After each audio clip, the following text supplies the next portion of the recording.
करने वाली हैं।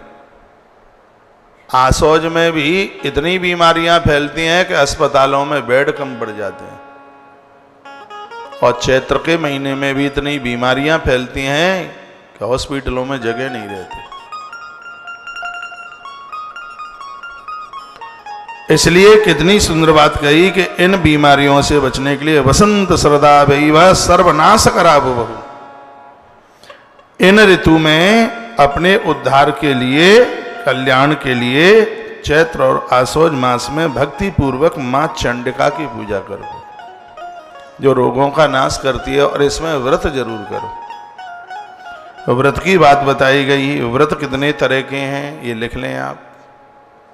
कितने व्रत हैं कहा, नियम के साथ में इसको कीजिए। नियमम प्रथमम कृत्वा पश्चात पूजाम समाचरेत उपवासेन नक्तेन चैक भुक्तेन वा पुनः। व्रत कितने प्रकार के? 1 2 3 तरह के तो हैं ही। सबसे पहला है उपवास व्रत, दूसरा है एक भुक्त व्रत, तीसरा है नक्त व्रत। इसके बारे में लिख लें। उपवास व्रत उसे कहते हैं जिसमें फलिहार लेकर के जो व्रत किया जाता है उसको उपवास व्रत कहते हैं। वह उपवास व्रत है जिसमें फलिहार ही लिया जाता है, अन्न नहीं खाया जाता। उपवास व्रत।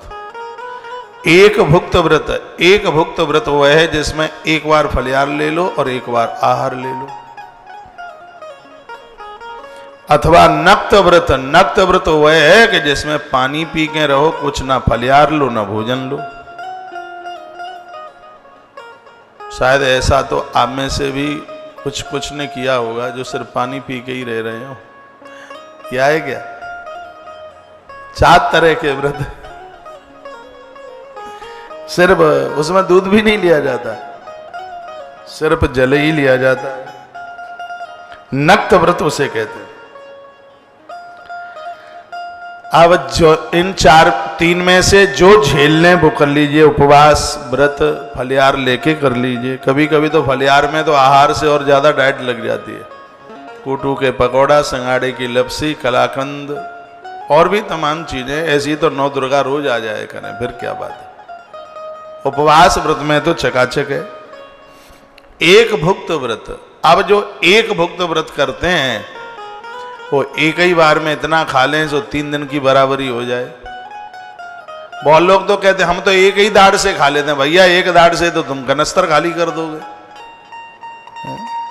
एक भुक्त व्रत जिसमें एक बार अन्न लिया जाता है। नक्त व्रत ये बड़ा कठिन है, इसमें तो लिया ही नहीं जाता कुछ। ऊपर भी चले गए तो जो ही राम सो ही राम, सर्वा भावे न, ये हठ योग नहीं है। ये वृत्तियों को जीतने के लिए इन व्रतों की महिमा बताई गई।